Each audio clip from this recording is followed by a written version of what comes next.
नमस्कार, स्वागत है आपका। खबर बड़ी है और इस लिहाज से बड़ी है कि उत्तर प्रदेश में हाथरस कांड जो हुआ है उसके बाद योगी सरकार की तरफ से सुप्रीम कोर्ट में यह बयान दिया गया कि आखिर रातों रात अंत्येष्टि क्यों करनी पड़ी, आखिर रातों रात ही शव को क्यों जलाना पड़ा। क्योंकि इसके लिए जो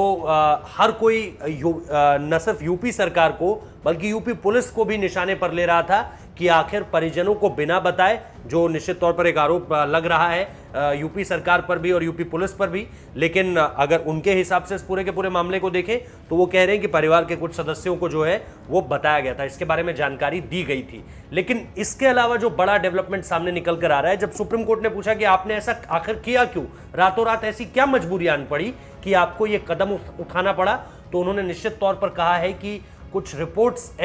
ऐसी सामने निकल कर आई थी जिसके जरिए यह करना बहुत ज्यादा जरूरी हो गया था। अब ये पूरा का पूरा मसला है क्या, इसमें दरअसल दो बड़ी फाइंडिंग्स सामने निकल कर आई हैं। एक, किस तरह से उत्तर प्रदेश में दंगा कराने की कोशिशें जो है वो शुरू हो गई थी। जैसे ही ये मामला सामने निकल कर आता है, कैसे ही रातों रात एक वेबसाइट चालू होती है, कैसे ही रातों रात अलग अलग अकाउंट्स में जो है वो फंडिंग्स आनी शुरू हो जाती है विदेशों से, और ये पूरा का पूरा मामला फिर उसी तरह की टर्न ले रहा था जैसे हमने सीएए में देखा था कि किस तरह से सारी की सारी चीजें प्लान तरीके से नजर आ रही थी। दंगा जो उत्तरी दिल्ली में हुआ था, उत्तर पूर्वी दिल्ली में हुआ था, जिसको उस समय पे तो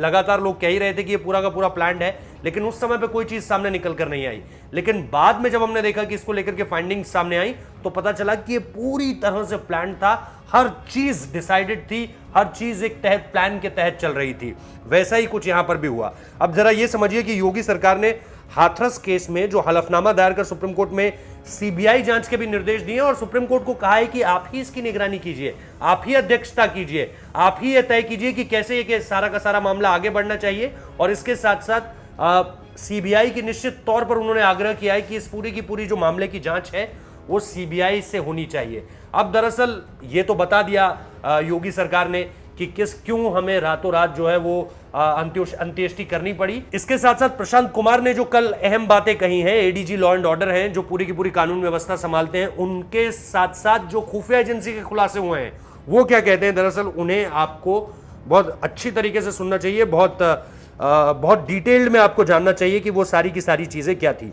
क्योंकि जो बताया जा रहा है कि हाथरस घटना के बाद जस्टिस फॉर हाथरस नाम से एक वेबसाइट बनाई गई जिसमें मुख्यमंत्री योगी के गलत बयान प्रसारित किए गए। रविवार देर रात पुलिस ने वेबसाइट और इससे जुड़ी लोकेशन पर छापेमारी भी की और लखनऊ के हजरतगंज कोतवाली में एक एफआईआर भी दर्ज की गई। इसके अलावा जैसा मैंने आप लोगों को बताया कि कैसे फंडिंग्स आनी शुरू हो गई, कैसे चीजों को मोबिलाइज करना शुरू कर दिया गया, यानी ये भी एक प्लान तरीके की घटना के तौर पर इसे अब आगे ले जाया जा रहा था उस रात के बाद, जिस रात की रिपोर्ट जो है वो खुफिया विभाग को पहले लग गई थी कि अगर सुबह होने तक का इंतजार किया गया और सुबह अंतिम संस्कार किया गया तो फिर दंगा भड़कने की उम्मीद है। इसी वजह से ये सारी की सारी चीजें सामने निकल कर आई है। तो ये आप लोगों का जानना बहुत जरूरी है क्योंकि इसको हर कोई अपने अपने तरीके से प्ले आउट कर रहा है। लेकिन जैसा हम लगातार आपको कहते रहते हैं कि यहां पर आपको सही चीजें मिलेंगी और सही चीजें जो खुफिया रिपोर्ट के अनुसार सामने निकल कर आ रही हैं और जो यूपी की प्रशासनिक यूपी के पुलिस अधिकारी कह रहे हैं वो निश्चित तौर पर यही बात है कि क्यों वो शव को रातों रात उसका अंतिम संस्कार करना पड़ा और आखिर कौन सी वो डिटेल्स थी जो सामने निकल कर आई। फिलहाल इस वीडियो में इतना ही। अच्छा लगा हो तो लाइक कीजिए, शेयर कीजिए, कमेंट कीजिए और चैनल को सब्सक्राइब करना मत भूलिए। बहुत बहुत शुक्रिया।